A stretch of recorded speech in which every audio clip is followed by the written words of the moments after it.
Hello, crew! Nintendo's had another Direct for February, and we're here to talk about it. I'm Glenn, and I am joined by Nathan Blake of Nathan Blake Games. Howdy ho, everybody. How's it going, Glenn? It's going well. How are you? I'm doing good. Yeah, All right. good. Well, we've got a lot to talk about. It was a 43-minute presentation, so let's just get right into it. So first up is Fire Emblem Three Hopes, which is a Koei Tecmo Muso spin-off for Fire Emblem Three Houses. And this trailer started off weird because it just showed like a bunch of kind of boring shots of soldiers marching and stuff, and then they showed the logo, and that's not how you make a trailer unless it's just an announcement trailer. But then they go into Yeah, gameplay, so it's like, why didn't you show the gameplay before showing the name so that we actually had a reason to feel excited about something? I don't know. It's what are your thoughts on that? yeah. When it first started, I really could not figure out what it was a trailer for, and not in a good way. Not in a like, ooh, this is hype. This looks great. What is it? What is it? You know, like, oh, what are they? And there's two ways you can do a trailer. You can have it where it comes out and you know what it is, and you're excited and pumped for it to reveal the name, and then you're like, yeah. Or it's like it looks really cool, and you're not sure what it is, and then they say what it is, and you're like, whoa, I never expected that. But this was like somewhere in the middle where you're kind of like, this doesn't look great. I'm not entirely sure what this is. Oh, it's a Fire Emblem game. What? Okay. All right. I guess this is like a teaser trailer, like you said. And then it's like, oh no, this is a full gameplay. Why didn't we start with like, I don't know, the main character coming out and being like, boom, like you could have done something. Yeah, and the other thing is they didn't make it very clear like what this game's relationship to the first, like it's based off of Three Houses, but is this a prequel? Is it a sequel? Is it like sort of an alternate take on the continuity? I think it's gonna be kind of sequel-y-ish. I think they might have said a continuation, but I doubt it can actually be like a full-fledged continuation just based on how. I mean, at the very least, you would have to choose a canon ending for Three Houses, and then go from there Well, I because mean, it definitely has a lot of. the Elder Scrolls didn't choose a canon ending for Daggerfall. Right. They just said they're all canon. Figure it out. Right. For sure. But yeah, it's one of those situations where maybe they're trying to be vague because it's going to be probably like Age of Calamity, which was a prequel but also was kind of an alternate timeline or something. Spoilers for Age of Calamity. Yeah. So the other thing that they talked about after Three Hopes is that they kind of also talked about how they were doing some, and I forgot to make a note of this on the outline, but uh, Advance Wars reboot Oh yeah, camp. yeah, yeah. Yeah, they talked about that, Mhm. and so before we move on to that, do you have anything else you want to say about Three Hopes? Because Well, I was just going to mention real quick because you actually had a question about this before we started recording, and so I was just going to point it out. We see in the trailer there's for Three Hopes there's like a map system and stuff, hmm and that's like weirdly normal for Muso games and not at the same time because normally the mainstream ones don't really have much map systems. Like if you go to the Dynasty Warrior games and you just look at the ones that are just called Dynasty Warriors 5, then they won't have anything like that. But the spin-off ones, like Extreme Legends, may have some sort of map system, and the Empires ones will definitely have a map system. The important part to remember, though, is that they all have the same story, and I do mean all of them. All of them have the same story, over and over and over again. yeah. So are you interested in Three Hopes? Is that something you're going to get? I think I will. Well, I have a family member that's really interested in it, so I'll probably end up borrowing it from them and playing it. The oversaturation of the Warriors games, like kind of seeping into every single thing. Like when it first started happening, I was like, "Oh, that's cool." Like like Hyrule Warriors was cool, and Age of Calamity is just okay. And so, like, I don't know. I feel like we're kind of like passing the singularity here, and it's just every single game that is ever made is going to have a Warriors game version of it, and the formula I don't feel like is actually strong enough for it. Maybe they'll do something a little bit different here, and it'll really feel great, but I don't know. They obviously the combat is not very fulfilling. It's like eating something sugary, and then like an hour later you don't feel very good, and so I'm kind of thinking that I don't know if I really want to just keep playing those types of games over and over again, and certainly not have it tied up into things that are canon to the storylines of the franchises, so that I have to play them all the way through to feel like I know what's going on. Yeah. I'm not gonna get it just because I didn't play three houses, and you know, I don't know, like I'm just not very interested in the setting. Like, and I'm not really a big Fire Emblem guy anyway. The only Fire Emblem game I've played is Sacred Stones, and that's largely because it was given to me for free for buying a Nintendo 3DS for full price when it first came out. So, yeah, I'm gonna skip this one. But Advance Wars, the reboot camp, I'm very excited about this, and getting to try the Advance Wars games because I didn't get those the first time around. So this is giving me a chance to kind of get caught up on something that I didn't. I missed out on the first time, and also it's being done by WayForward, which is you know is a company that I really like, and we here at Two Butts and Crew have a pretty good working relationship with them because they keep sending us review codes even when we don't ask for them. Yeah, like Right. half of the games I've reviewed for the channel are WayForward games. That's fantastic. Yeah, I think that it is pretty cool whenever like Advance Wars is one of those games that like people have always talked about. I didn't get to play it at the time because the Game Boy Advance was not something that I had until well after the Game Boy Advanced era was over. Mm-hmm. And so just one of those situations where like I think it might be one of those games that is kind of critically acclaimed, a lot of people talk about. It's definitely got a strong following. And so it ends up on a lot of people's backlog list of it as a someday, whenever I'm going back and playing these classic games, I'll get to this one too because people say it's fantastic. So now that there's a more accessible way of playing it for a reasonable price with a lot of bells and whistles, it's a cool thing. I'm pumped. I probably won't play it right away, but I probably will play it at some point. Yeah, I'm definitely going to be picking this one up. It's kind of funny. I'm very curious to see how much I like it because I played quite recently a game called Tiny Metal, which is kind of a spiritual successor to Advance Wars, and I did not like it. Yeah. But I'm looking at it, it's like, okay, the reason I don't like, I feel like the formula here is actually pretty solid. It's just I don't think it was well implemented by this particular game. So I'm interested to see, is it just me and I don't like this style of strategy game, or is it that the game was just kind of lacking in polish. So, but all right. So after that, we got Mario Strikers Battle League, and this is a nice surprise because I know a lot of people really like the Mario Strikers games. Do you have any experience with the series?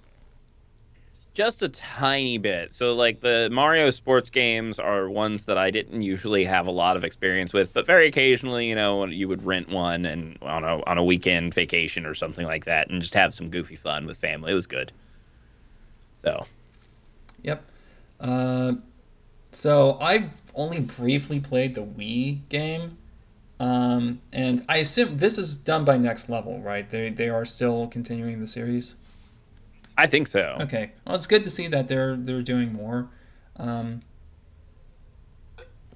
because Luigi's Mansion was fantastic, and so was Punch Out, and so it's really great to see that they've just how far they've come as a company, and like getting bought by Nintendo and all that. So they're like now a first party or second party, no, first party developer, like second party.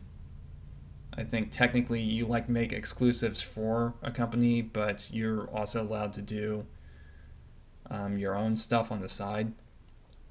Yeah. Yeah, so technically, like, if you want an example, Game Freak is technically a second party developer because they do the Pokemon games, but they also have released some games in the past that are not Nintendo, even while they had a good working relationship with Nintendo, like Timba the Elephant, I think, or something. Yeah. I for just broadcast standard reasons, I can't recite the full name of the game, but yeah. So I'm not really a sports ball guy, so I'm probably not going to be getting this one. But I know there are a lot of people who are really excited about this, and it has like some nice customization options. So it looks like people, if you want something to sink your teeth into, it's there's a lot there. Yeah, I think that that's one of the things that Nintendo sport ball games tend to do well is to be like, okay, so if you're really a hardcore like sport ball person, you're going to be playing Madden Mm-hmm. or MLB or something like that. So this is for people who want to have some goofy fun and want to have like alternatives. So you don't play Mario sport games because you take the sport seriously. So I think they always do a good job of putting, like you say, customization things in there. Like I still haven't gotten the Mario Golf game, but that's probably the most interested in a golf game I've ever been in my entire life because like just a handful of the things that they had in there, I was just like, oh, that looks like it would be fun to do with a group of friends. Like this looks way more fun than golf. I actually kind of like golf because I took it in college. So to me, there is Yep. something kind of fun about like trying to figure out how to perfect your stroke and all of that and get the ball to go because it's like you Yeah. get one shot at it. So I don't know. Maybe it's Yep. just Oh. maybe that's just a manifestation of my Scottish genes. But Well, it clearly takes a lot of skill, obviously. yeah. But all right. So up next, we have Splatoon 3, and they focused no, they did focus exclusively on the Salmon Run mode, which I never actually got around to trying Salmon Run in Splatoon 2. Yeah, I haven't either. So, but I mean, this looked good. I don't know how. It's one of the unfortunate things whenever you haven't gotten to experience the original is like everything I saw there looked pretty fun and pretty cool, but it could have been a carbon copy of the stuff that was in Splatoon 2, and I wouldn't have So known. the new thing, as best as I can tell, there are new enemy types, but also you weren't, to my understanding, you weren't able to like huck the Pass the yeah, ball pass the ball to essentially. big eggs. So that's going to result in some like really clutch plays. Yeah, that sounds like it would be really cool. So you could have somebody. I think Oh, go ahead. I think it looked really, really fun, and I think that it would be well worth it to have that game for that game mode itself. And I know there's going to be more to Splatoon 3, but I'm like, yeah, I'd play that a lot with friends. Like, Yeah, Splatoon 3 is probably the first game. So, well, no, Advance Wars is the game I'm going to get. I forgot about that because I didn't put it on the outline. So it's if it's not written down, it doesn't exist in my mind apparently. But yeah, Splatoon 3 is. I'm definitely going to be getting that when it comes out. I want to log some more time in Splatoon 2 because put a lot of time in the first one. Just Splatoon 2 came out at a time in my life where I just didn't have. I had so many other things to focus on. So I want to get some time into that before it comes out. But do we know when Splatoon 3 is coming out? Did they mention that? I don't think we have an official release date, actually. I don't remember seeing that. I can double check really, really quickly and see if it says anywhere. It just says available 2022 summer. So, Okay, all so that's all we know. probably late July or August. That's Yeah, when those I'd games imagine. typically have come out in the past. All right, so but are you going to get Splatoon 3? I very likely will. I think it looks really really good. I think the fact that it's going to have like a more robust like single player thing and more robust like co-op stuff is makes it pretty high on my list. Um I didn't do a ton of Splatoon 2 and Splatoon 1 because I just haven't had a good reason to play online competitive stuff in a good long time. And the group of friends that I used to play like team battle store stuff on Halo and stuff, I just wasn't. They're just not around anymore. Yeah. So I didn't have like a group that I was like, oh hey, let's play this thing together. So I just didn't end up playing very much of it. But if it's got like actual single player stuff and some good co-op stuff where I can play with like one or two close friends and just have a good time, then I'm down. Well, I mean, if you ever want to play Salmon Run, hit me up. Yeah. We should do it. Might be a good live stream opportunity. So Yeah. let's see what else. Okay, so next up is the first third-party game that they showed, and that is a remake of Front Mission, which I believe was originally a Super Nintendo game, wasn't it? I think the first one was, I remember they eventually made it to the PlayStation realm of things with Front Mission stuff, as with a lot of Square Enix stuff, or rather Square Soft at the time, I suppose. But I believe the first one was Super Nintendo, I think. All right. So, but yeah, this is a long-running strategy RPG for those of you who don't know, that where you command units of mechs. And so, Nathaniel, do you have any experience with this series?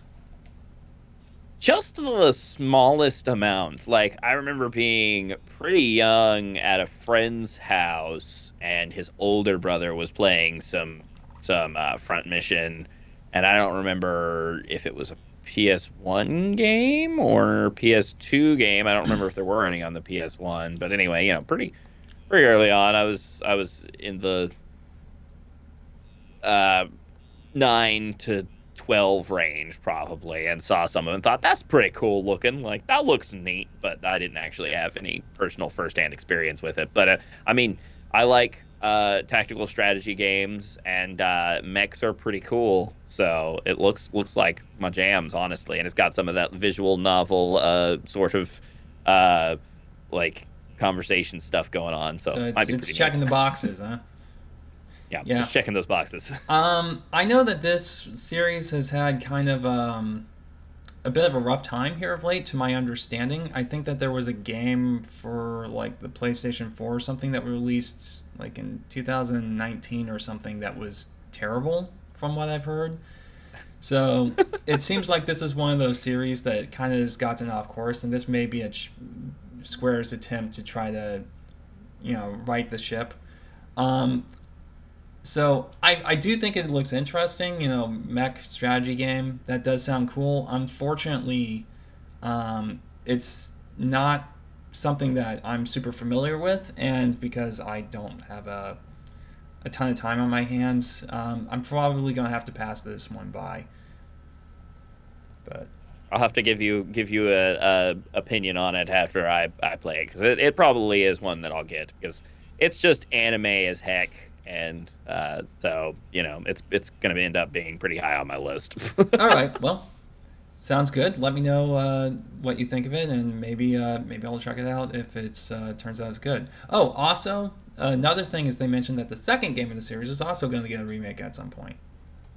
Yeah, that was pretty wild. They were like, "Hey, we're making Front Mission 1," and everybody's like, oh, "Okay, that's pretty cool." And they're like, "Also, probably 2 eventually." It's like, what kind of announcement is? Okay, sure, like.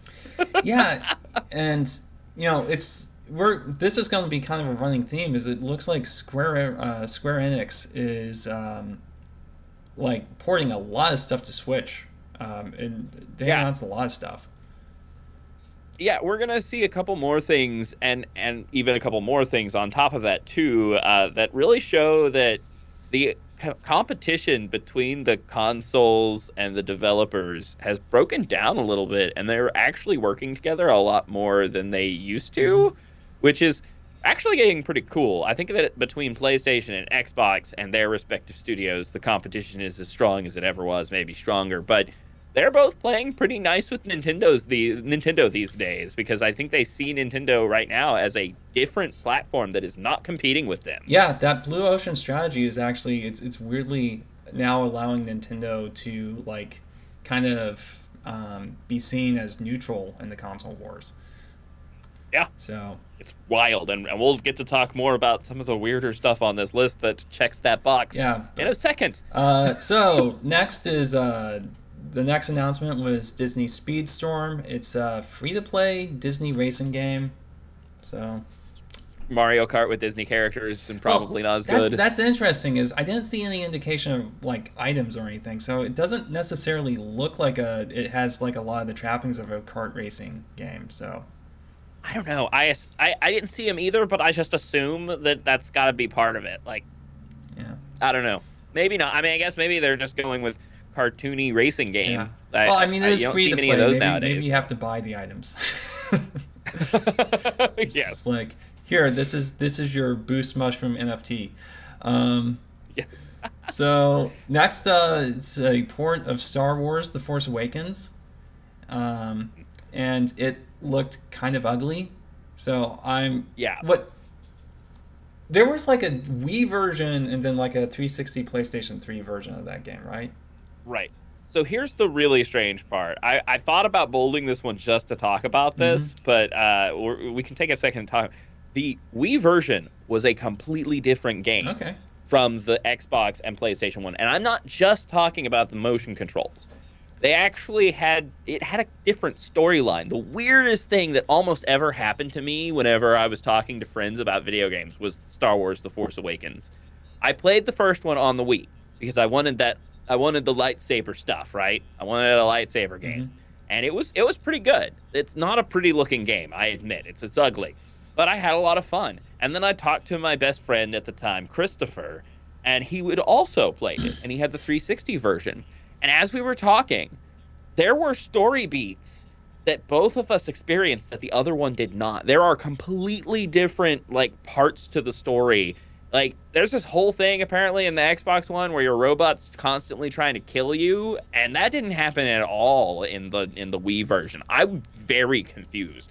So this is the Wii version, and it looks like the Wii version. It doesn't look like it's been like upresed that much, but that's one thing. Whenever they started talking about it, I was like, which version is this? Is this the Xbox version or is this the Wii version? And then they were like, oh, Wii controls, and I was like, okay, yeah. So this is the Wii version. So the story is slightly different from people who would have played the 360 version, which is kind of neat because if you played it on the 360 and you now own a Switch and you never played it on the Wii, maybe give it a shot. You know, I'm not saying that the story is 100% different, but it's at least 20% different, which is kind of weird.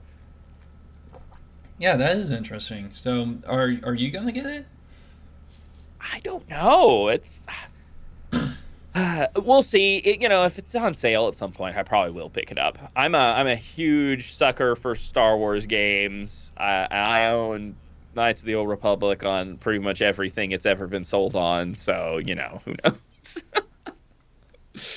Well, after that they announced Assassin's Creed: The Ezio Collection, which I've never. Well, no, I can't say that. I played Assassin's Creed for like 5 minutes and it got stuck on a rail and didn't know how to get off. So it's like, okay, you know what? This is like a game that has platforming, but I can't figure out how to move my character. Right. Yeah, the Assassin's Creed games, I've come to the conclusion that if you got into them when they first came out, when the first one came out, then you're probably a lifelong Assassin's Creed fan. And if you didn't, it is incredibly hard to go back and try to become a fan of it. Because first of all the stories are very interconnected, even though they're set in different timelines, because there's the whole overarching story. And it's over-the-top anime wackadoodles crazy on the outside, too, I might add. But additionally, even though the first Assassin's Creed game was pretty cool and groundbreaking with like the visuals and the platforming and stuff, the whole parkour thing was really getting big there. The first couple actually have terrible controls and are really hard to play, especially comparatively to more modern iterations on that formula that other companies, started doing. Like the Batman games have some of the like parkouring sort of stuff going on and some of the similar combat systems as the Assassin's Creed stuff. And the first two Asylum games are amazing, like just really, really, really good games. And so it's actually hard if you're a fan of, for instance, Arkham City, the Batman game, to go and play the first Assassin's Creed game because it just feels like a bad version of that. Okay. I actually do own the first one. I picked it up for like $2 at a used game store.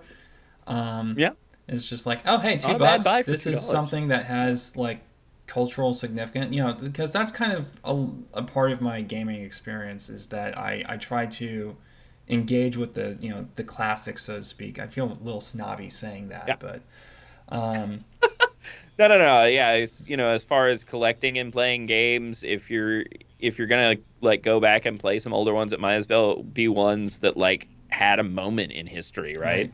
So, but yeah, I don't know. Maybe if I really like it, I'll look into this. But I mean, it depends on how much they sell them for. Because I have a PlayStation 3, and so if I could get all of them for like $2, then it's probably cheaper just to get the used games. Right, exactly. But okay, so after that there was SD Gundam Battle Alliance, which I barely remember anything. I couldn't quite figure out what this game's style was. It just sort of looks like an arena brawler kind of thing. Yeah, as you were saying it, I was like preparing to say, I'm sorry, I zoned out at that part of the direct. I don't even know what type of game it is.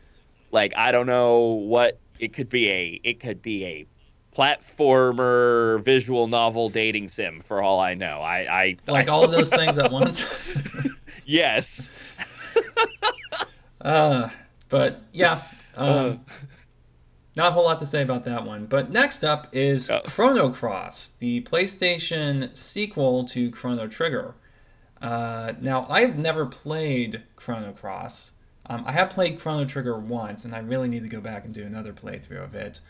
But and I have to admit, it's weird. Like I watched the trailer and I got excited, and like the whole time I'm getting excited, it's like I realize I've never cared about Chrono Cross prior to this.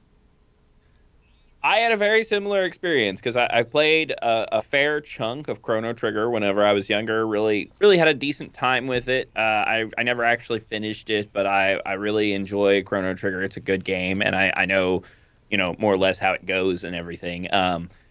But I knew Chrono Cross existed, but I missed the PlayStation 1 era. I just really did. We had an N64, didn't have a lot of money, so there's no way we were going to end up having a PlayStation as well. Then we got a PlayStation 2 whenever it was kind of phasing out. And, we were looking for good PlayStation 1 games to play on our PlayStation 2, but it was hard to find them, especially at a reasonable price. Because if they were something good, like Final Fantasy games or apparently Chrono Cross, they were usually still expensive for the PlayStation 1. Oh yeah, it's all and those so discs. just, It's like I've yeah. been working my way through Final Fantasy 7, and the game's 3 discs. Yeah. So if you had a copy that worked of Final Fantasy VII, it was worth something because most people had a set kicking around with one bad disc in it. Like my friend Christopher had, I think, 3 full sets of Final Fantasy VII and could only go through the game if you used the right discs from each set. Like, I'm not joking. They had purchased that game a couple of times because those discs were notorious for getting bad scratches on them and not playing. And so, but yeah, all that to say that Yeah, I I had a actually similar almost had an experience whenever I was experience like that because one of the cutscenes started just. Yeah. Oh, yeah. They were really bad about that. And I think it had to do with the kind of discs they were on, but also how much of the pre-rendered video was on those discs. There were big chunks of the disc that were Well, just okay, so video. here's a fun fact. The entire game, minus the pre-rendered video, fits on the disc. It was a single disc. Like, Yeah. each disc has the entire game, all of the dialogue, all of the enemy stats, all of the weapons, and all of the non-pre-rendered events. It's just the video that bloats it up to Right. multiple discs. Right. That's kind of what I was under the impression of. I hadn't looked into that specifically, but it makes sense why it was so hard to get a working set of those games because a small scratch was then going to go through like half of the videos in the whole game, which means every time you hit a cutscene, it was rolling the dice to see if it would get past that skip or whatever. So, but going back to Chrono Cross, as I watched the video for that, I was like, wow, I did not know enough about Chrono Cross because all of this sounds amazing. Like, I'm actually really pumped for it. I'll probably get it. Yeah, unfortunately, I'm really dedicated to that, to clearing out my backlog. So I'm probably going to end up skipping this. I would like to give it a shot because, again, I've been playing Final Fantasy VII, and it's, that Squaresoft 90s RPG with the pre-rendered backgrounds and all that. That's something that I have no experience with, and it's like, okay, I'm playing like the very first one of those, and I see the potential. So I would like to kind of experience one that's a little bit further Yeah. refined, because I'm just gonna like Final Fantasy VII is rough, and parts of it really don't hold up. As Oh no, absolutely, yeah. Like if you go and play 9 afterwards, like there's some really great stuff in 9. Nine's Yeah, I'm fantastic. It's one of excited the for reasons 9. The why. problem is, though, I've played every single one of them in sequence up to this point. I'm Yep. not about to Skip 8. skip 8 because I've done it the correct way so far. So yeah, I'm not looking forward to Right. 8. I have not heard good things about 8. So, some people really like 8. 8 is one of those that it's either somebody's favorite Final Fantasy game or it's just at the very bottom of the barrel Yeah. pretty much. So, you might have a good time with it. All right. Well, I'm probably going to get like the Steam version or something. I'm actually playing, like I mentioned before, I'm playing the original PlayStation version because Right. okay, so I know we're wildly off topic, but this is a funny story, so I'm going to tell it. I got that at like a swap meet or something. It was at the fairgrounds in my hometown. And so some guy came down from Oklahoma City and was selling a bunch of used games, and there was a copy of Final Fantasy VII. And I was like nearing the end of Final Fantasy VI at the time. I thought, okay, yeah, I'll pick this up, and I'll continue with the series from there. And bear in mind, at the time, it wasn't. I think the only ways you could get it was like the original release, the original PC release, because it was released for like Windows 98. So I'm not talking. Yeah, when IDOS released it. Yeah. Oh, is that what happened? hmm And then like the PlayStation Network, I think might have had it, but I didn't own the PlayStation 3 at the time. And so it's like, okay, I'll pick this up. It was $50, and then like I think 2 weeks later, they announced that, oh, by the way, it's coming to Steam for like $15. Sorry, that's the worst. Well, and it's like, That feels like a waste. yeah. So I don't know. It depends on how much decent working copies of that go for nowadays, because I may be able to recoup that cost. But Yeah, very possible. But yeah, so back on Chrono Cross, I am very curious about this, and if I have the time, I will definitely check it out. But unfortunately, it's probably not going to be,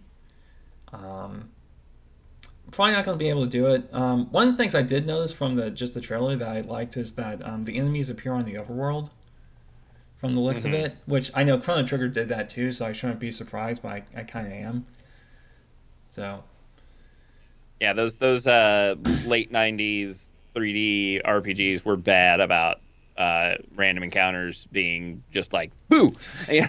And I hated that era because of it. Like there were a lot of good games in that era that I just got sick of all of the random encounters on the battlefield that you couldn't see coming. Yeah, and the crazy thing is in like Final Fantasy VII, because of load times, it's actually sometimes just more productive to kill all the enemies, because if you run away, then it fades to black and it just stays there for like 2 seconds and goes back to the overworld screen. One of the things I didn't realize is that if you win the fight, the result screen is actually doubles as a loading screen. Right. So you actually get out faster, or at least it feels faster. Yeah, it feels faster. It's like, okay, I can take the extra 3 seconds to just hold down the select button and just wipe the enemy, because I don't have to think about this. This is just a normal fight. Right. But yeah, so next up is Kirby and the Forgotten Land. And this was an announcement. Yeah, Kirby being stretched over things and controlling them is a weird thing. Yeah. Not exactly bad, but weird. Well, and it's one of those things where it's like, we've never seen this Kirby do this before. Normally he'd just eat the car and turn into like Wheel Kirby. So right. Why is this a thing now? Exactly. The thing that it struck me as is that the Kirby team saw Mario Odyssey and they said, we want to make a Kirby game that fits into a similar kind of feel as Mario Odyssey. And they're like, yeah, but like Kirby eats things and then he gains their abilities. So we're not really going to get that whole feeling of wonder that you got from like throwing Cappy onto something and then like weirdly controlling it. And they're like, but couldn't we if we wanted to? And then they just did it. Okay, so a couple things. One, I thought the Cappy mechanic, when I saw that, it's like, oh, so Mario's turning into Kirby. Like, I already made that comparison, so they don't need to. Right. They don't need to have Kirby like eat a car and then just like be stretched over it for that to. But what I'm saying is, they wanted the T-Rex. They wanted that the T-Rex from Mario Odyssey. Second thing. Where you ran around and T-Rexed around. Point number 2. In Kirby Squeak Squad, there is a ghost ability that allows you to possess enemies. Right. So you don't even need to do this weird, gross. Well, how is it any grosser than him swallowing things whole? I just gotta because he's not being stretched over it like, you know, some sort of skin suit, like a latex suit. It is a really strange thing, and the memes that have come out of it have been pretty hilarious and horrifying. One that I saw that was pretty great is there was this meme that went around for a little while where it would be two guys in a bus, and one's looking towards like a cliff, and you can see off into the distance, and it's really pretty, and the other one's looking at the cliff because it's like a mountain road, the cliff that's right up against the bus. And he's just staring out that window at a brick wall, essentially, you know. And he looks sad, and the other guy looks happy. And, you know, the caption is like, you know, like, maybe you just need to adjust your perspective or something like that. And so somebody took this exact thing, and they stretched Kirby over the outside of the bus so you could just see the inside of Kirby. And then they did a good job of adjusting the shading inside of the bus to make it look like the shadows were actually casting from, like, you know, through Kirby and stuff like it. It's delightful. It's horrifying. Yeah, so the question I want to know is, how is he controlling that car? Like, you know, the traffic cone you don't really need to think about.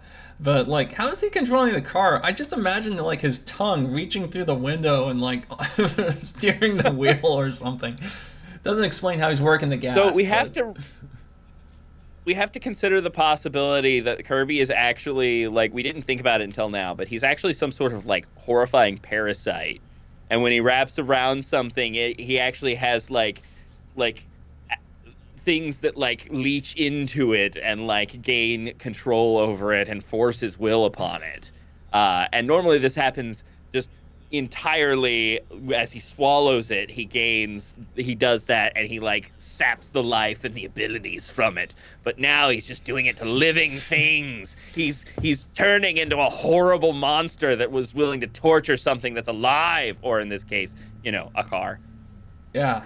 Okay, so the second half of the trailer was about the town that you can build up and saving the Waddle Dees and all of that. So it looks like there's kind of a collectathon aspect here, but you can also, like, upgrade copy abilities. So first and foremost, I just want to say I am a sucker for town builder mechanics. Yeah, me too. You know, that was actually my favorite part of Age of Calamity, was, like, going around the map and, like, it's like, oh, this person wants to build a house or whatever, or this guy wants to start a training regiment. And just being, you know, giving them the stuff. Like, you know, it's just text, but it feels so good because it's kind of like you feel like you're investing in this region, and you're watching it build up by your own hand. So I really like mechanics like that, and I think I'm going to get a kick out of that when Kirby comes out. Yeah, and I think the upgrade system looked really cool as well. I like the way that it will allow, like, those sorts of things are always fun because it gives you a way of, if I can upgrade something different than my friend did, and we had a slightly different experience. Even if eventually we're gonna upgrade everything, I'll be like, oh hey, I got that dragon power like early Mhm. on, and it like kicked butt. That was awesome. I was using that thing all the time, and then you might be like, oh, I didn't go the dragon route until like the end of the game.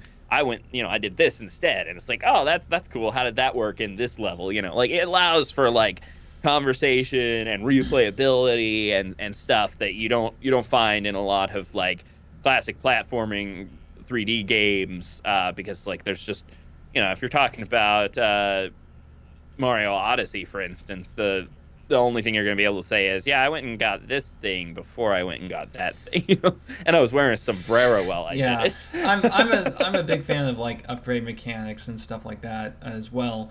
Especially if they give new abilities. One of my game design mantras is that abilities are more impactful than, or options are more impactful than numbers, which is one of the issues I had with Breath of the Wild, is that you get all of the abilities at the beginning of the game, and then you can upgrade them, and they're the champion abilities, which are almost exclusively combat focused. But you know, everything else is basically just numbers. But getting new abilities, that's always fun. You get to like see the different outfits and stuff. So I'm looking forward to this game even more. Hmm. Yeah, I was kind of pumped for it as just a cool, like, I think Kirby's neat, and I want to play more Kirby games. And so it's like, yeah, this will be fun. Like I'll probably play that. And then after this one, where it's like, oh, there's actually like a lot more depth to this than Kirby running around in a post-apocalyptic world. So it's like, oh, okay, cool. Like if it's not just Kirby but 3D, but it's like Kirby but he's got like a lot of things going on, and then that's actually really cool, and I'm very interested in it now. So like, not to say I wasn't before, but it's like it's gone up on my Yeah, list. it's interesting. Like I get the feeling that how like Kirby is one of those games that I've always described it as, ironically enough, as comfort food gaming. It's kind of like junk food. It's very easy. There's oftentimes not a ton of substance to it, but it's good to cruise through those games. It feels good. But I feel like I get the impression they're really trying to step it up and say, no, we want Kirby to be kind of more toe to toe with Mario and Zelda, and Hmm. so because Kirby's always been like one of those, you have like Mario, Zelda, and Pokemon. Those are like the A tier games, and Kirby's always been kind of like B tier. Yeah, he's like there next to Metroid and Star Hmm. Fox. They're like, you still, when you see them, you think Nintendo, but they're not Yeah. Nintendo. All right. So, do you have anything else to say about that? Obviously, we're both getting this game when it comes out. Yeah, I think that's pretty much it. The last thing is just that I'm excited to see how upgrading abilities and the 3D environments play into each other. I'll be pretty excited if there are ways to, like, circumvent certain paths and stuff like that because you upgraded an ability and now you have like more mobility or something like that. There could be some really cool stuff in there, especially for speedrunners and stuff like that, which could be a whole area, because I know that Odyssey was something that like speedrunners got really really good at using the controls and doing some crazy stuff. But if you can customize things and have whole new move sets, I'm just excited to see what people do with it. So that's the last thing All I have right. to say. So, next up was MLB the Show, running at a buttery smooth 20 frames per second. And boy, that Alicing on all those characters, just all those jaggies you can see around every single figure. Yeah. But what's most interesting about this is that this is produced by PlayStation Studios, so it's a first party game from another console. That's just wild. That's very exciting. I don't care anything about MLB the Show. It looks like hot garbage, but just the idea that if PlayStation wants to make a first party handheld game, that there's now a door for them to put it on the Switch. That's so cool. The PSP was pretty decent. The PS Vita was cool, even though it was they never really did anything with it. If we have an opportunity to start seeing first party PlayStation games on the Switch just because they want to have a way of selling handheld games, that's going to be amazing. Yeah. Who knows? Maybe we'll get some like Jack and Daxter or something. Well, actually, I'm not too Yeah. confident about. So here's the interesting thing about Jack and Daxter is they actually made up their own programming language for it. So they would have to Oh, create a compiler for that to port the game over. Like maybe you could emulate it, but to port the game over, you'd actually have to make a compiler um, that could compile to the Nintendo Switch for that language. So that would right. be actually be a lot of work. It wouldn't just be a port. It would be a whole Yeah, thing to do it. So and yeah, maybe. but there's some Oh yeah, really go ahead. we could see too some stuff that was kind of nearly second. We were just talking about it. For some reason, my train of thought I lost it. Hmm. Second party. Some things that are almost second party games as well. Like for instance, the Persona games, like the mainstream Persona games, have never really released on Nintendo for some reason, even though Shin Megami Tensei did, And we have and tons of some of the spin-offs like spin-offs. Labyrinth Q and Right. Strikers. Right. So you would think, but they just haven't, and maybe that's a weird thing where maybe there was some rights issues there with them putting it on making a PlayStation Sony exclusive. Well, But if it's a console you're getting exclusive because first, you can get For Golden on Steam now. right, exactly. So they're clearly moving the direction of sharing that sort of stuff. So, like, we might get to see future Persona games on a Nintendo console if PlayStation's willing to allow first party PlayStation stuff on Nintendo, why not second party? Yeah. Like it's awesome. The it makes me giddy.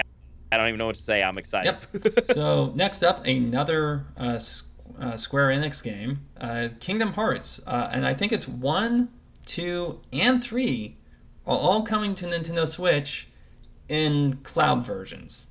And I don't mean Cloud Strife. I mean like it's running on a server someplace. And I think it's gonna be okay. I have to look it up because the name is stupid. Kingdom Hearts Integram Masterpiece for Cloud. Um, so it's 1.5, 2.5 remix. It's also 2.8 final chapter prologue, and it's also Kingdom Hearts 3 plus Remind. So what you're getting here is you're getting one, you're getting two, you're getting Chain of Memories, you're getting uh 358 over 6 days or whatever it was, you're getting Birth by Sleep, you're getting uh a couple of the mobile games, you're getting a couple of the prequel games, you're probably going to be getting some of the like cutscene things for some of those in between games that they like, upresed and stuff like that and made them HD. So you don't actually get to play the games, but you get to watch the cutscenes from them and stuff. I don't know. This is a whole bunch of nonsense. Even just the list of things I just said just sounded like word salad. And it's all cloud version, which is really, really kind of Yeah, just frustrating. I have ranted many times before about my skepticism of cloud-based gaming. Not even from like a technological standpoint, just from kind of a consumer rights perspective. Because I'm not buying Mhm. something that I'm struggling to think of a good analogy because you're buying something that can just be taken away from you at any time. Unless this is like a subscription. Yeah. I don't know. Is this like you're basically just saying, hey, I want to be able to play this game for this month? I mean, that would be less galling, but even then, it's one of those things where it's like, what happens when they shut Yeah. down the servers? If you have a game that's exclusively put on the cloud, um, and we get to the point where that's seen as a viable business practice, then that's kind of it for the art form. There's no such thing as preservation at that point. Oh, absolutely, yeah. I think the thing that you could do to make this palatable to me right now would be, but the problem is that there's just so much stuff that happens with announcements and stuff like that. You couldn't do this. But if they were to say we're selling this, it's cloud version for now, but when the next version of a Nintendo console comes out, you will get a free upgrade to a on console version of all of these games. I'd be like, okay, that kind of makes sense because I don't know if the Switch could keep up with Well, all I of think these. considering that two of those just games don't were know. released for the PlayStation 2 and like then upgraded for the PlayStation Yeah. 3, like I think the Switch can handle PlayStation 3 games pretty well. Oh, I agree. Yeah, I think it should be able to handle all, but probably the Hmm. Kingdom Hearts 3 stuff, if I'm being honest. Uh, but I get some of it. I really don't understand why 1 and 2 and the 3DS stuff and things like that need to be cloud versions. I think honestly, maybe it just had to do with laziness on Square Enix's part. They said, "Sure, we'll do that, but we are not going to make them function on a Switch. You can stream it to the Switch. We'll just have it run on our All server." right. Well, anyway, I didn't want to talk about it for that long, but here we are. So next up, they announced Klonoa 1 and 2. And I have to admit, this is this is kind of like Frodo Cross. I've never really cared about Klonoa before, but in this case, I've heard so many people rave about how great Klonoa is and how it's a real shame we never got a third game. Just got 2 games and that was it. And how much they like every time, like when the Wii game came out and people were like chomping at the bit, it's like, guys, please, you gotta buy this. This has got to be successful because we need we need to get the second game on the Wii, and we need to get a third game. Like they were trying to proselytize effectively, and so it's one of those things where it's like I kind of see a bit of myself in that because I'm a huge fan of Mega Man Legends, and I know what it's like to not get that third game, and for me, Right. it's I'm not I don't even have it as bad as the average Legends fan because I didn't get into the series until 2004. But yeah, so I'm looking at this and it's like, you know what? Maybe I should give Klonoa a shot. I keep hearing people say good things about it, and this looks like unless they just absolutely botch it, this looks like a good time to jump on and see what the big deal is. Yeah, I'd certainly give it a shot. I don't know. There's not really a place you can go. I'm frustrated you can't rent games anymore. Essentially, I guess I could sign up for Mm-hmm. GameFly or something. But but yeah, like I'd really like to give it a shot and see what I think about it. I don't know that I want to purchase the whole thing, but it looked neat. It definitely gave me flashbacks to being young playing my N64, and you go to Blockbuster and you find a weird platformer that wasn't Mario and take it back and play it and be like, this is pretty neat. Like there's some fun stuff here, but like obviously not as polished as Mario.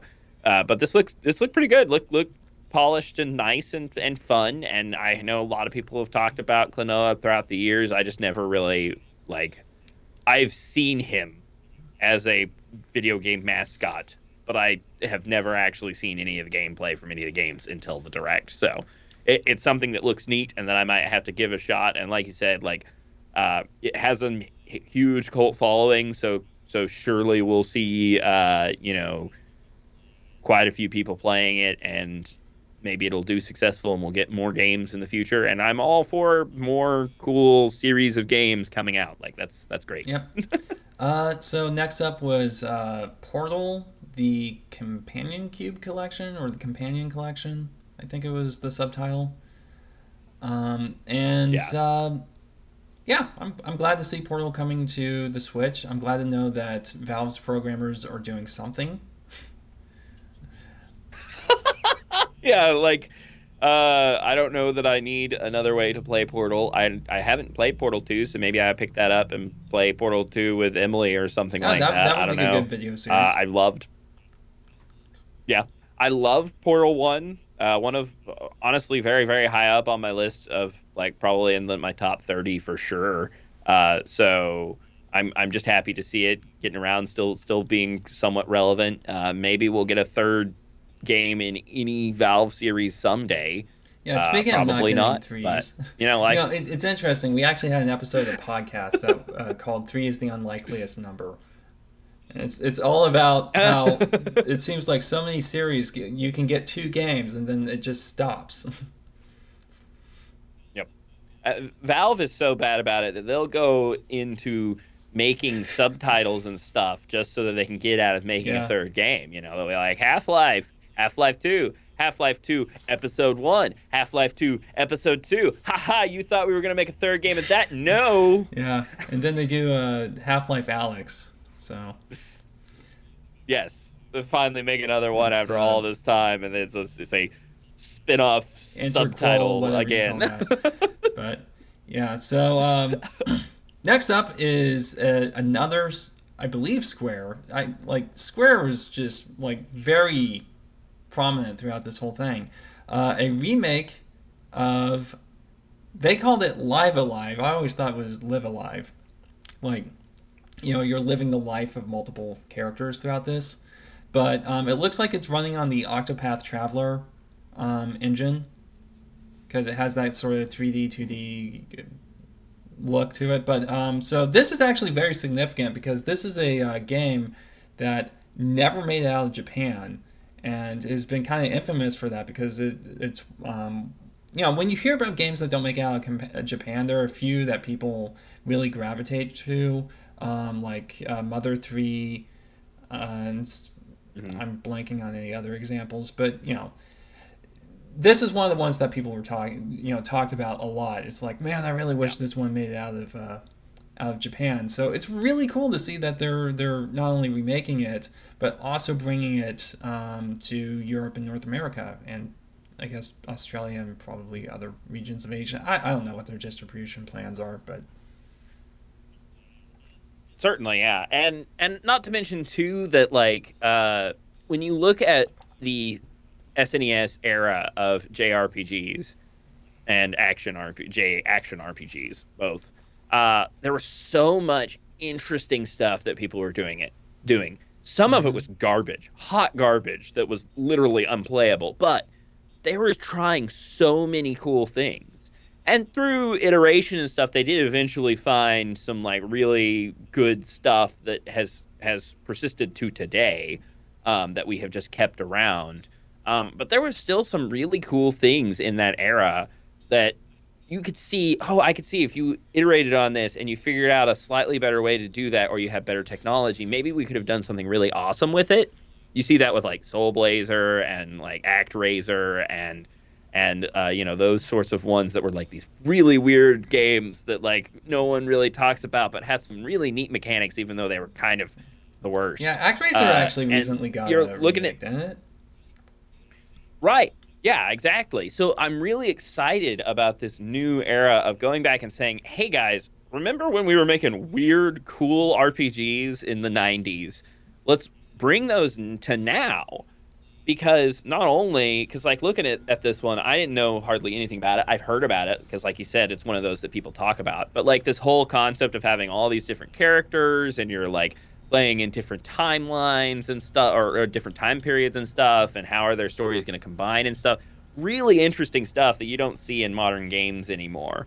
Last time I saw anything like that was probably early PlayStation 2 stuff.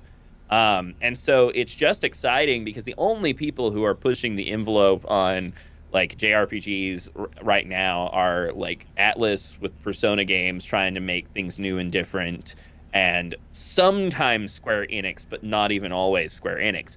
So to see them be hey, let's go back to some of these old things and bring them forward and let people see that games can be something else, they can be different and be fun, is a cool idea. Because I hope that things like ActRaiser coming forward again, and Live Alive coming and being something that we get to play for once, and having these different mechanics and things that we're not used to, might spark some new ideas and might bring us into a new age of maybe we can have more of like you said, the cool town building elements that we were seeing in Super Nintendo and PlayStation 1 games that just kind of went away for some reason until fairly recently. So let's see what happens when we get these old, cool, weird ideas and expose modern people to it. Yeah, I'm just excited to see that a lot of these games are coming over, and that people are paying.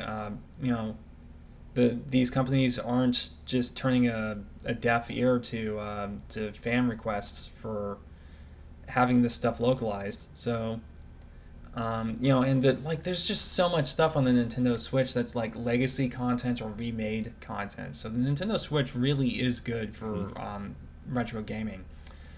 So now, after all of that, excitement, not gonna get it because I don't have time.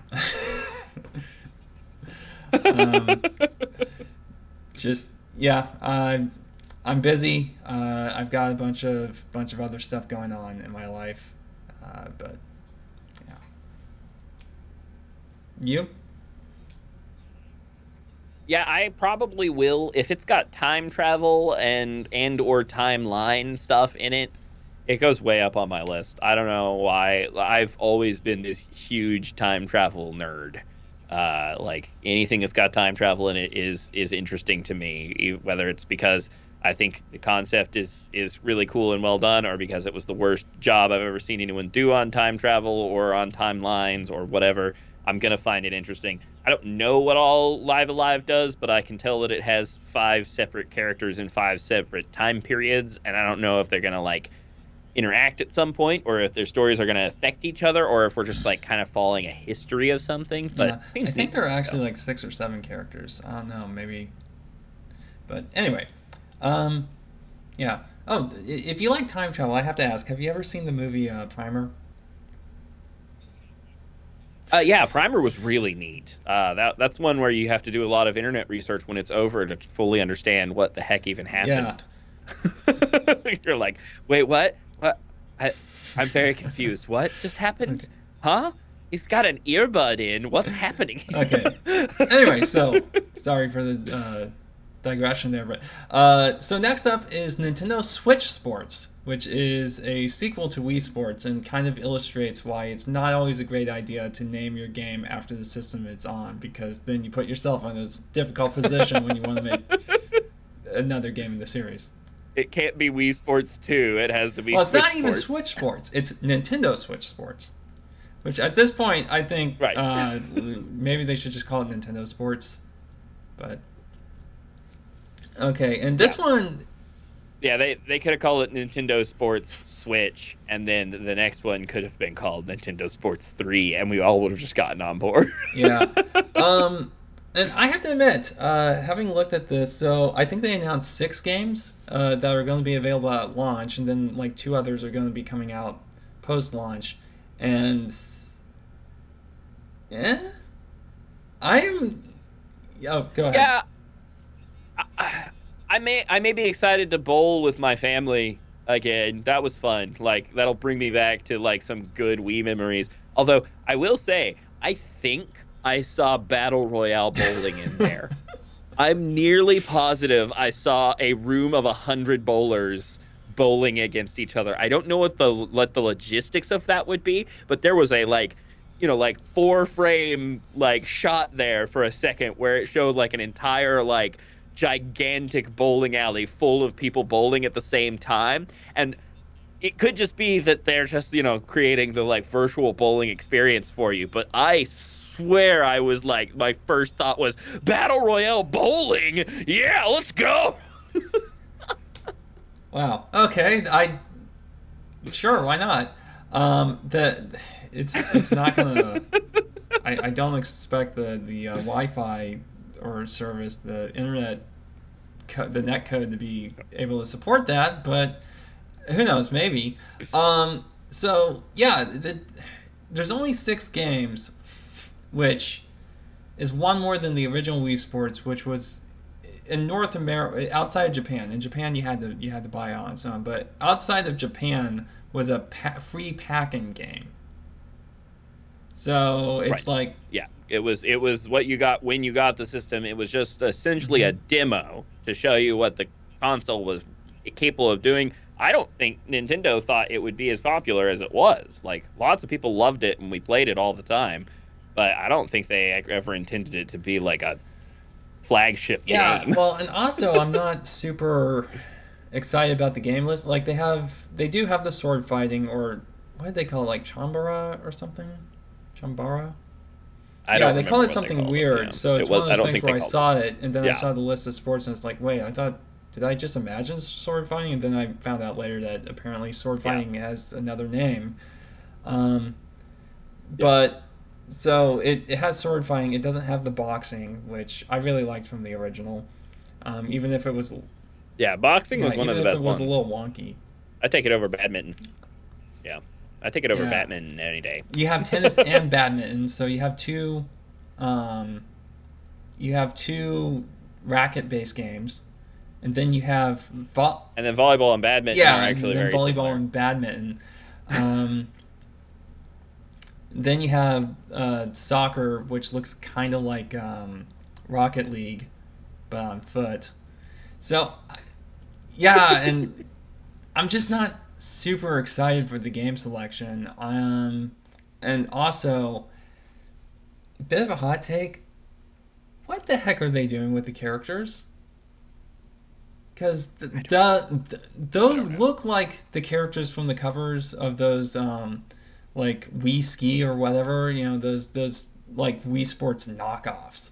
So Nintendo is making their own Yeah, knockoffs, and I mean, you know, it's kind of interesting to see yeah, them. It's like, okay, this is obviously very much based off of the Inkling character design, but it yeah. just and you can play as Mii's. You know, that is an option. But Mhm. I don't know. It just doesn't seem like Nintendo Sports. If you're, gosh, it just looked weird and gross and generic. It did feel weird. It was strange. I agree. Yeah, so I don't think I'm picking this one up. Um, it just the whole thing was just a I turnoff, highly and doubt I like they will. they did a gameplay demonstration and everything in the middle of the direct, and it's like, oh, me and Mr. Koizumi are gonna gonna play around, and so it's like you can tell they were like really proud of it, or like just really desperate to get this out, whichever.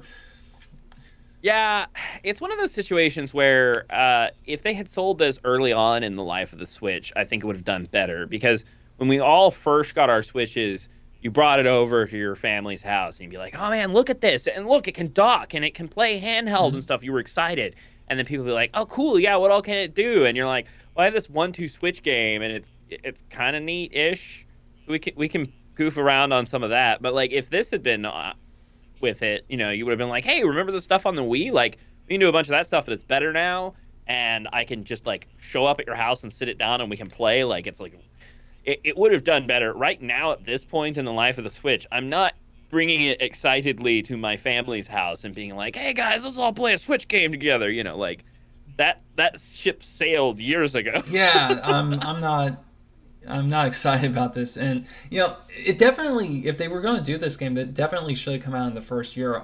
I could imagine maybe holding it off from launch, just because the Wii U tried to cash in on the Wii name, and so that it may have been one of those Mhm. things where if you put like Nintendo Switch Sports out at launch, people might have gone, "Oh, great, another casual system." But then again, they have 1-2 Switch, so which was obviously a casual game, so maybe it wouldn't have affected Right. public perception.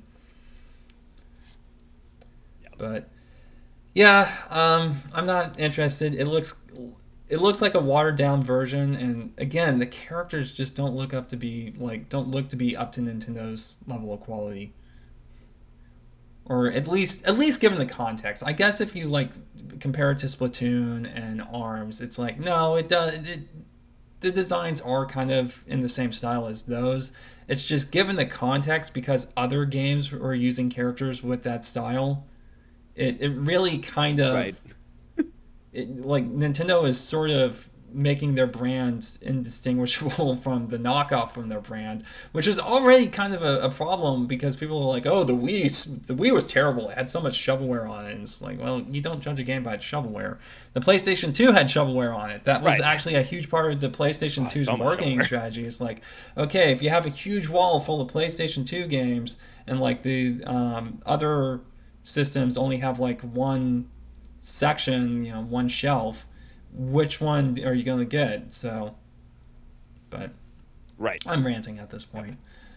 Um, okay, so next is Taiko no Tatsujin, which is the Taiko drumming game. And the only notable thing to that, I'm not really a rhythm game guy. The only notable thing about this is that Megalovania is one of the songs. It's everywhere.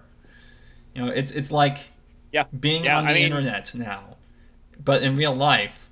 Because, you know, Yes. Megalovania just sneaks Yep. its way into all manner of memes and stuff, and now it's sneaking its way into the games, and it's just, you know, I feel like Mr. Krabs hearing the squeaking boots at this point. It's just everywhere I go, it's But just dun, dun, dun, dun, dun.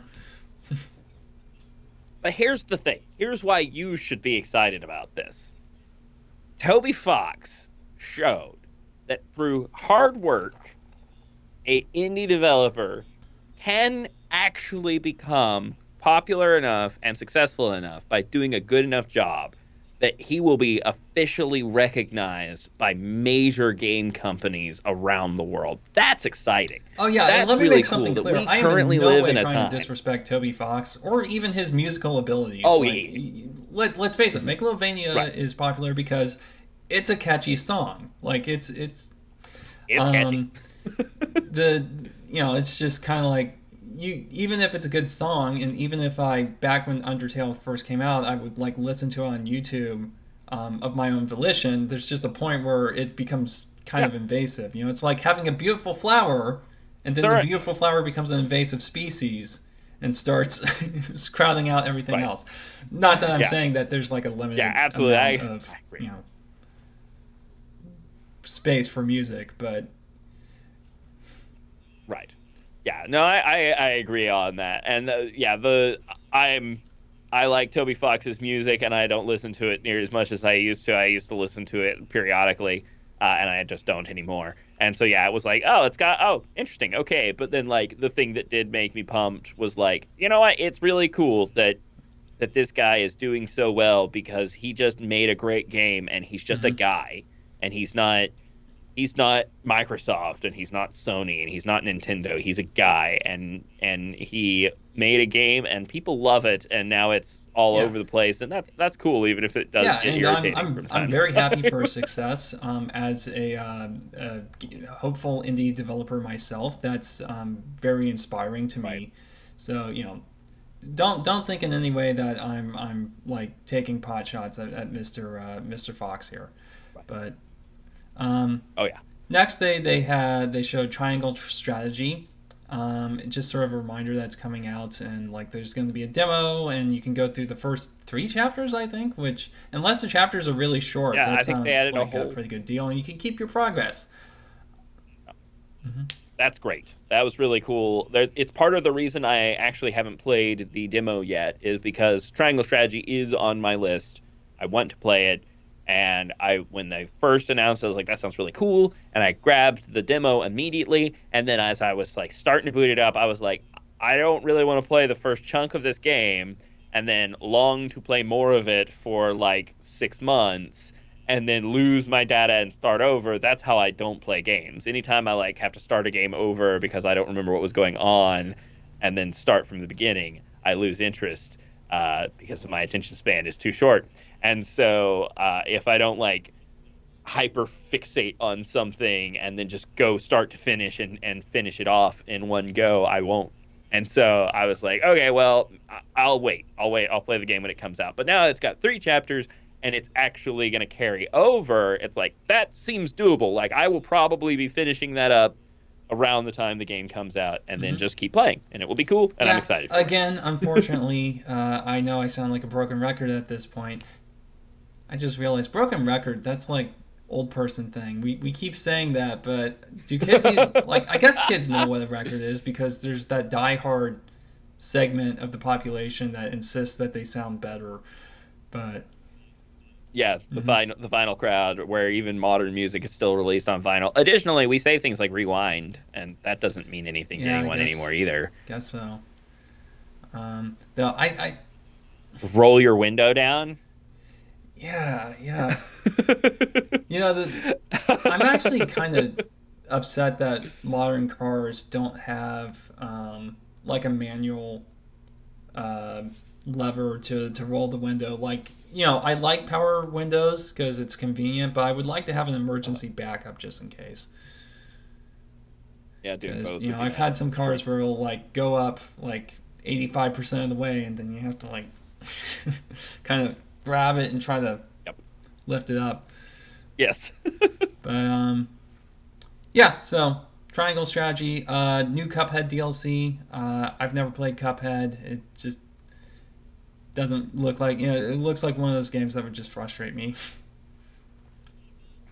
It's a lot of fun. Apparently, this DLC was supposed to come out a long time ago. I never finished the original Cuphead, so I was not looking out for DLC for it. So I did hear about this DLC a long time ago, Yeah, I remember a year, it's talking maybe about even more the ago. Ms. whatever her name is, I forget, Ms. Pac-Man, and yeah, Ms. Teacup or something like that. I don't know. and so I remember hearing that announced a long time ago, and when I saw her, I was like, wait, didn't her Yeah. DLC already get released? So Yeah, I honestly thought it had been for a long time. It wasn't until recently, not this direct, but something else that I saw on the internet, and then like saw a quick little thing. I was like, yeah, this got delayed like a year and a half or something like that, and it's like, whoa, okay, pretty crazy. Because again, this is an indie project that just really took off and got kind of everywhere. Uh, so really cool that happened. I don't know if this DLC will mean much to anyone though, since it took so long to come out. And if it was a Cuphead sequel, it would probably do well. Although apparently there's a Cuphead yeah, Netflix TV series. show that's gonna come on Yeah. Netflix. So maybe this will do well because of that. I don't know. Like it's really interesting, but not something I'll probably pick up anytime soon because I just don't play Cuphead that much. So So after that, they announced Metroid Dread, and that it's going to be getting a free update that will, or a couple of free updates actually, that will add a one-hit kill mode to the game, or as they call it, Dread mode. Which makes me wonder if you'll still be able to counter the Emmys, or if it's just like as soon as they catch you, probably that's instant death. I don't know. That's what I'm curious about. That's like the first place my mind went at when I heard about that. It's just like, okay, how are they going to handle the Emmys? But and also a rookie mode. So Yep. So you got baby mode and you've got veteran mode now. So I mean, it's cool. It'll make some replayability for people who are really good at the game, really enjoy it, and it will create some accessibility for people who are not great at those types of games. And let's face it, it's been a long time since a 2D Metroidvania game has been like at the forefront of the public eye, and they are difficult games. And So Metroid given Dread, an opportunity especially for the younger bosses, players. and they're adding a boss rush mode. But the bosses are the combat in Metroid Dread is actually pretty brutal. And I think it has to do with I talked about this in our podcast. I think it has to do with the checkpoint system, where in the earlier games, you just went back to your last save point, which could have been a long time ago. Right. And Yeah. so I think they made the combat hit harder because the way the checkpoints work is that you just go back to the previous room or whatever most often. And so it's really easy to just jump right back into it. It's like, oh, well, since this is a thing in the game, we can actually make the combat harder and the bosses harder because there's less time between. Right. Yeah. Sort of like the shift in rechargeable shields and first-person shooters over the old system of having to find health packs and stuff. Individual encounters became more difficult because the developer could be sure that you were going to have something similar to full health whenever you went into a fight. So it allowed them to make each individual encounter as difficult as it could be while still allowing you the opportunity to win. Which means that each fight was as close to losing as it could be, which is what gamers want. We want to feel like we pulled something off whenever we finish a fight. Like, oh man, I really just barely eked that one out. I was about to lose, but then through sheer force of will, I won. So. So yeah, not a whole lot to say about Metroid Dread. It was a small announcement. So next they announced that Earthbound and Earthbound Beginnings are coming to Nintendo Switch Online. And I know you're a big Earthbound fan, so why don't you take the lead on this? I do not need more ways to play the original Earthbound, but I am always still excited when there are more ways to play the original Earthbound. Oh my goodness. But also, since the Wii U has, faded into obscurity, there was no good way of legally playing the Mother 1 anymore in America because, we got that and it was, really really cool. It's like, oh my goodness, an English version of Mother 1 that I don't have to like find some on some sketchy site. That's fantastic. So it's very, very exciting. But if as we move towards, obviously, like we were saying before, with the whole cloud system and stuff, the Wii U shop is going to go down, and that ship's going to sail, and then there would be no way to playing it. So having another new way of actually getting to Mother 1 is really, really cool. And just, another good way for more people to get into it. And hopefully, if it creates the buzz that around it, that I think it should, then Mother 3 can maybe eventually be put in here. And maybe that's the whole reason why we haven't seen like Game Boy Advance enter the sort of the subscription game stuff for the Switch, because a lot of people thought it was coming, and it even been leaked that it was coming, and then it wasn't. Maybe they were like, you know what, we want to launch that with Earthbound or with Mother 3. So let's just go ahead and hold off until we release that on SNES and NES, maybe. I don't know. But I know everybody in the live chat for the Direct was saying, oh, is the Mother 3 coming? Is it going to be the Mother 3? Oh, are we going to get the Mother 3? Especially with Live A Live having just released not long, in the Direct before that, and it didn't happen, and people were pretty bummed. So there's some real push for that, and the more people that play the first two and enjoy it, the more likely it is that we get the third one, and then that means that it's more likely we get a continuation of the series. And I know every time they re-release Earthbound on a new console, people say something along those lines, but we can dream, can't we? So, I don't know if we're going to see an official continuation of the series, because the writer and creator of Earthbound, Shigesato Itoi, has stated that he doesn't want to do a fourth game. Now, he did say that he'd be interested in seeing someone else take the reins, so maybe, but it's not going to have the original creator on it if it does happen. So here's the thing, is with Live Alive, Famicom Detective Club, also, we got that last year. We got, this is kind of the trend. So to anyone who's disappointed that we didn't get Mother 3, I would say, don't worry. I think given the trend that we're seeing, it's going to happen, and it may not happen on the Switch, but I think you are going to see it sometime in the near future. Well, near future being relative, like 5 or so years from now. Yeah, in the next decade, let's just do that. I'm always hesitant to give predictions, but I wouldn't be... I would not be surprised if we see it. And what I think probably will happen, just given the trend, is that it seems like what was the Seiken Densetsu, the something of Mana, Trials of Mana, was a remake. The Famicom Detective Club, remake. Live Alive, remake. I guess the Great Ace Attorney was more of a standard port, but then they packaged them together. But honestly, I don't think we're going to get the... I am hesitant to say that we'll ever get the Game Boy Advance version of Mother 3. I'm thinking maybe we'd get like a 3D remake of it. Yeah, and that would actually make some sense, because Mother 3 was originally going to be an N64 game. We had screenshots and stuff of N64 game stuff. So that was the 3D, like, next generation Earthbound was what they wanted the Mother 3 to be originally.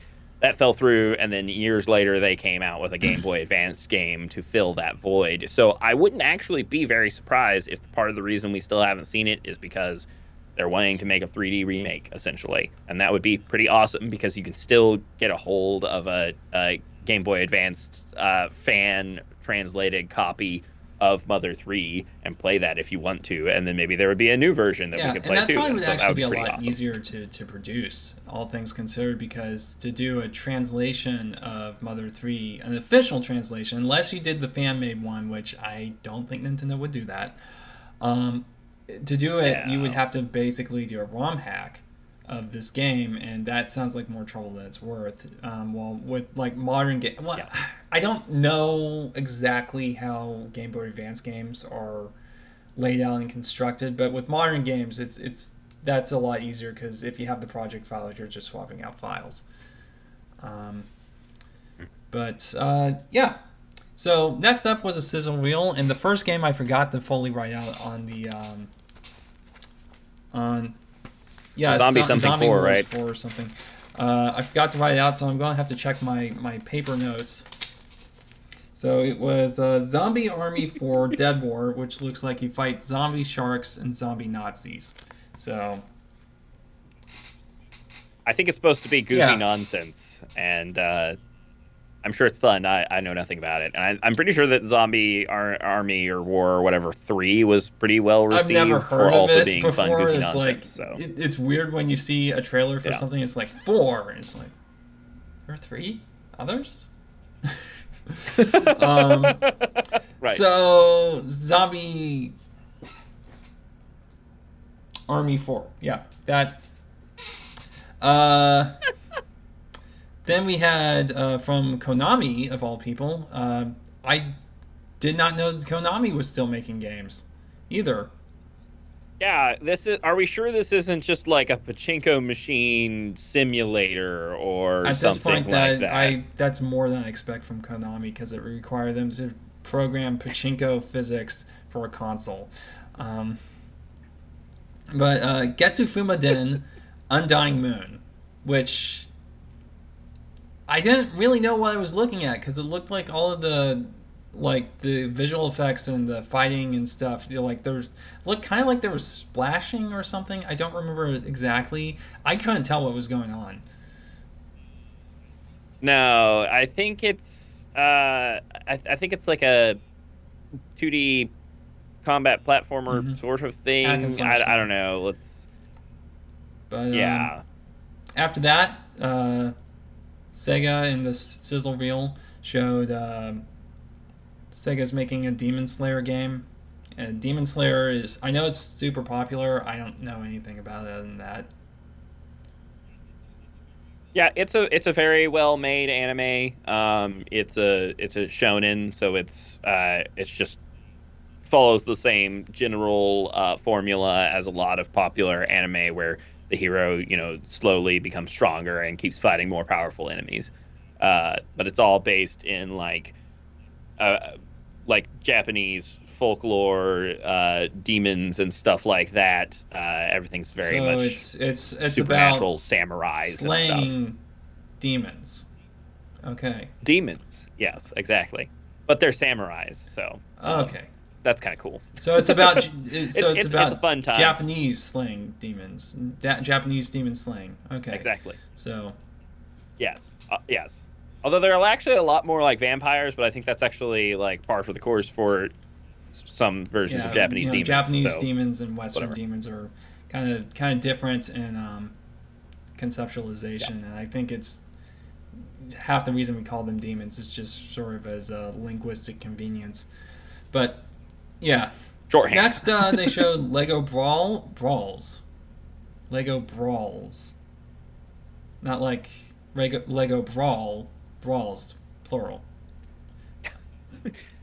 So there are going to be mini brawls happening. Multiple brawls will be happening. And I assume that most characters' final attack is just putting a Lego brick on the ground and having someone else step on it. Anyway, yeah, it looks like a Smash clone. There's nothing else to say about it other than that. We have reached the era where everyone has decided that it's time for Smash clones. They're like, what? Nintendo released their final DLC for Smash? Now it's time for us to also do Smash. And it's like, why'd you wait until the definitive version of this game came out before you decided to try to, like, ape it? That doesn't make any sense to me. Like... Yeah, also, it's one of those things where it's like, it doesn't really take advantage of the strength of Lego, because it's not about building things. It's just characters hitting each other. That's what it is. Lego was sitting there. They're like, guys, I don't know. What are we going to do? We already made like Minecraft out of Legos, and that made sense. So what do we do next? And they're like, I don't know. And then Steve for Minecraft gets announced in Smash, and they're like, oh my gosh, you could build things in Smash Brothers. We didn't think about that. All right, well, that would actually use the concept. So yeah, that happened. And then there was 2 Point Campus, where it looks like you're making a wizardry school, or maybe they just have an occult studies program at the university. I don't know. I think it's more like, yeah, you can have that as like a skin or something, but I'm not sure. It's just another Sims clone because people really enjoy being Yeah. Well, I God. don't. I think it's like a tycoon game actually. It's like a management Yeah. simulator.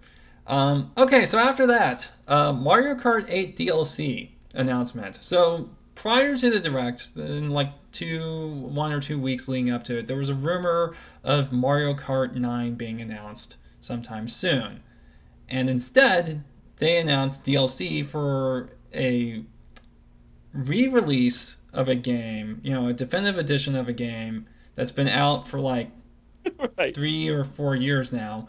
I forget.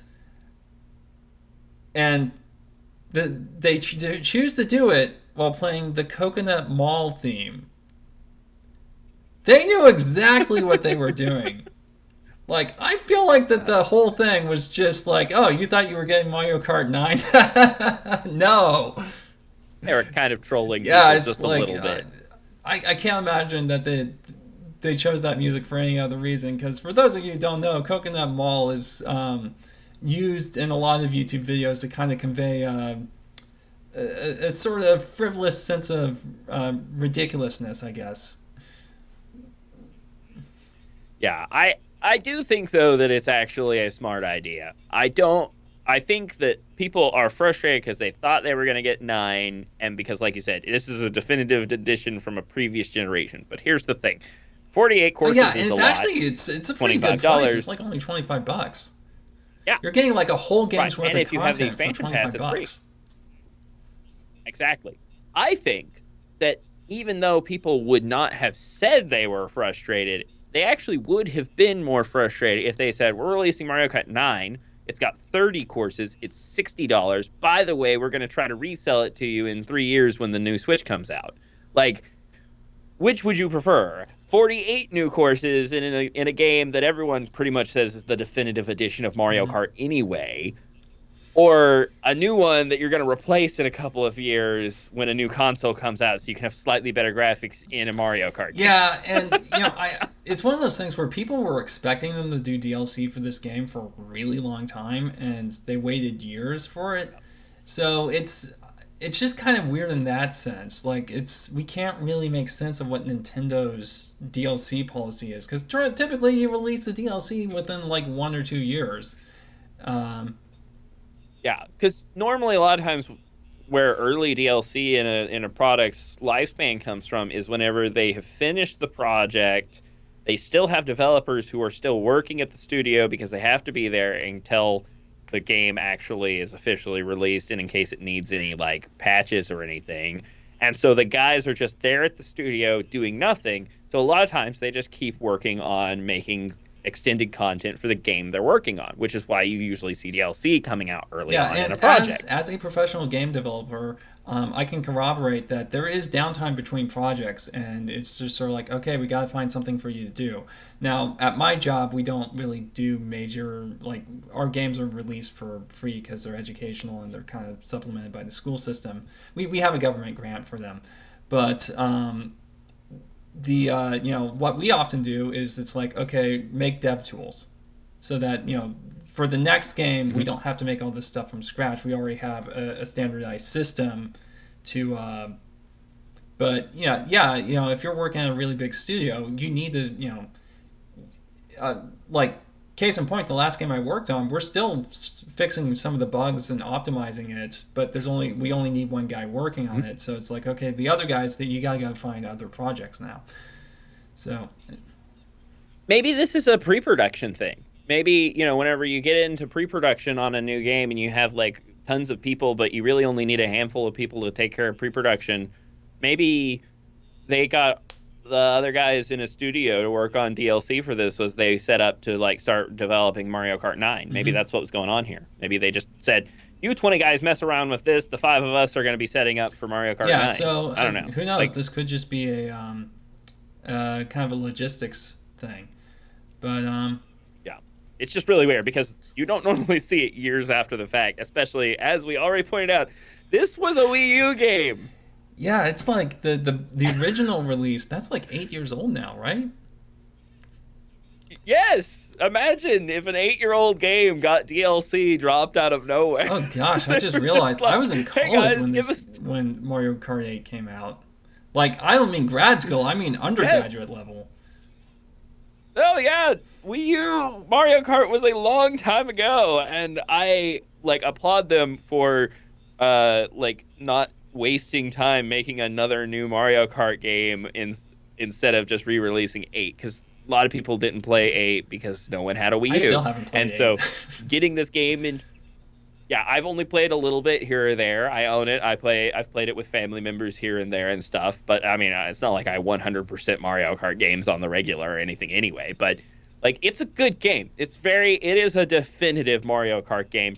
A lot of people have said it's the best one since the Mhm. GameCube one, and that's a pretty big deal. Like Double Dash was a lot of people's favorite, and it might have even been the best up to that point too. So like just re-releasing it and now just adding on to it makes sense. No one would say at this point that we need Super Smash Brothers Ultimate 2 and that they want it to release with 20 characters instead of 150 characters and that they want to pay $60 for it and so it just makes sense. It makes sense to me even if it's weird. Yep. So, I don't own Mario Kart 8, so I'm not going to be picking this up. But and the last announcement was Xenoblade Chronicles 3. So, and here's the thing: is I've never played a Xenoblade game. My brother really likes them, but I've never played one. So this is one of those things that's it's like I'm really glad for the Xenoblade fans because boy howdy, it started off as a game that didn't get ported outside of Japan, didn't get ported to the United States. They did a massive campaign to get that to happen, and now it's one of Nintendo's biggest franchises. So, Mm-hmm.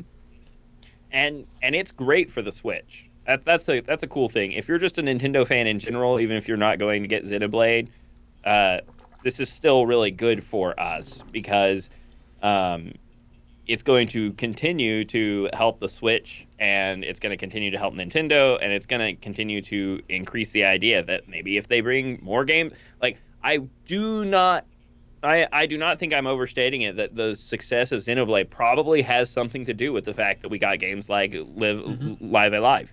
Like they brought over some Japan only games. People thought it was awesome, and so they've just started bringing over more Japan only games because it turns out American Nintendo fans will still like it. They'll still play it. And for the Switch, like it is a JRPG fan's dream. The Switch is like there are 3 main Xenoblade games on it, and then there's like the one that was kind of like a spin-off of 2 or something. So there are 4 Mm-hmm. Xenoblade games now going to Yeah, be on the Switch. they You've haven't brought got over Xenoblade X just though, oddly enough. yeah, that's kind of weird, especially since they've ported over so many things from the Wii U. You would think that that would be kind of Mm-hmm. a go-to, right? But yeah, it's really cool. If you're a JRPG fan, you like and handhelds are really good for JRPGs. Like Pokemon is a great example of something that like it one of the reasons it was so well loved is because you could carry it around everywhere you went, turn it on, play for 15, 20 minutes, beat a couple of gyms or beat a couple of trainers or catch a new Pokemon or something, and then even if you had to leave it on a combat running and run down your batteries between doing things, you could still just pick it up and play it again or switch it off and reload your game. But uh, it's a great place to be for JRPG fans. I haven't gotten to play a Xenoblade yet. I think they're cool. I own the second one, so I'm going to have to get into them at some point. I Mm-hmm. found a good deal on it. It was like $20 at some point. Um, I want to get into them. Mostly the main reason I haven't is because I know JRPGs are incredibly long, and I won't be getting Xenoblade Chronicles 3 anytime soon because I probably still have 200 hours of Xenoblade to Yeah. play before I play that. If I were to play a Xenoblade game, I would start with Xenoblade 1. My brother owns it on the Wii, it's on the Switch now, so I probably would get that version. So I'm not going to be getting this one. Also, this one just out of all of them looked the least interesting to me. Like I didn't really get a good sense of like it's a war story of some sort, and it's about yeah, And people people playing flutes. flutes. So you're like a jazz ensemble flute musician, not magician. Well, maybe you're a magician on the side. You know, maybe you cast spells with the flute. But so um, but yeah, I find it very interesting though. The first Xenoblade, it had like the aesthetic was kind of anime inspired. It definitely was anime, but it was kind of a more proportionate, more mature looking anime. And then the second one like goes full on anime, and they remake the first one to make it more anime. Um, Uh-huh. and now this third one, I feel like has gotten even more anime to the point where have you ever seen like I think it's called the Moablob meme? But it's I have like not done that. this character, back in like the early 2000s, anime, like really, really big eyes were like a thing in anime. And Right. it's actually interesting Yeah. if you like kept up with anime for throughout time, you can kind of figure out, okay, this looks like it's from the 90s, this looks like it's from the early 2000s, this is like 2010s. Absolutely. There's not one anime style, it kind of evolves over time. But, there was this period where the characters started to look kind of fish-eyed because their eyes were just so big. And Right. that's kind of what I'm looking at here is like, they look like their eyes are just sort of too wide apart or something. And also their faces are a little bit like, I want a little bit more structure in like the lower jaw or something. And they look really just almost like they have circular heads. And so it's getting to the point I don't Right. find the aesthetic very appealing. So Yeah, I'm on the fence about that sort of thing because I don't think that anime style looks very good 3D, honestly. I think most anime looks pretty good in 2D, but 3D it does not always translate very well. So yeah, the more anime it looks, even though like I said, the first one was definitely anime, but it wasn't trying so hard to look anime. Uh, I think you could have stuck with an art style closer to the first one, probably. But I mean, I think they look okay, and certainly they're playing towards their fan base because these are anime mech JRPGs, so oh yeah, you do get the they pilot know mechs in who's this one, buying don't that. you? Yeah, so they know they know they're getting those Evangelion and Gundam fans in there. So But yeah, so yeah, and that was the direct. So my takeaway from this whole thing is I hope you like RPGs because we're getting a lot of those. yeah, just looking down this list, it is just JRPGs, just out the wazoo. It's very Yeah, I'd say impressive. like maybe 1 in 5, 1 in 4 games was that may be a bit extreme, but yeah, a lot of JRPGs here. What were your overall thoughts of this? How do you feel about this direct? Oh, I've warmed up to it a little bit more. At the time, I was frustrated that we got a lot of information about things we already knew about and not very much good information on things that we're all want to know about. But there's some pretty cool stuff in here, definitely going over some of it. There's some good stuff here. Uh, Again, if you're a JRPG fan, it was a good time. So I guess there's not much to complain about if that's your jams, and it's become my jams more over the years. Persona certainly moved me a little bit further that direction, and so I'm always on the lookout for good RPGs nowadays with good robust combat systems. So I'm gonna check some of these out, and we're gonna see what they feel like. Right. So Would say it's a pretty good direct overall. Unfortunately, JRPGs don't really fit with my schedule anymore. Like as evidenced by the fact that it's taken me forever to get through Final Fantasy VII. Um, but yeah, I think it was overall a pretty good direct. So much so that I did not even realize that they didn't mention anything about Breath of the Wild 2 or excuse me, the sequel to The Legend of Zelda: Breath of the Wild, as it is officially known. I didn't even realize that they didn't mention it anywhere into it until people mentioned. I was hearing people's reactions afterwards, and they're like, "Yeah, no Breath of the Wild news." It's like, "Oh yeah, there wasn't, was there?" But yeah, I was a little bummed about that because that's probably the thing that every time Nintendo does or says anything, I'm like, okay, when are we getting this though? Because I've been kind of expecting it, at least to hear about it for a while. But yeah, well, I think that's all we have to say about that. So Nathaniel, where can people find you? You can find me at my YouTube channel, Nathan Blake Games. You can find me on my Twitch, although I'm not doing much over there right now because of my crazy life situations where I don't have near as much access to the internet at the moment, but that is at Nathan Blake Games as well. You can follow me at my Twitter, which is at Nathan Blake Game, no S.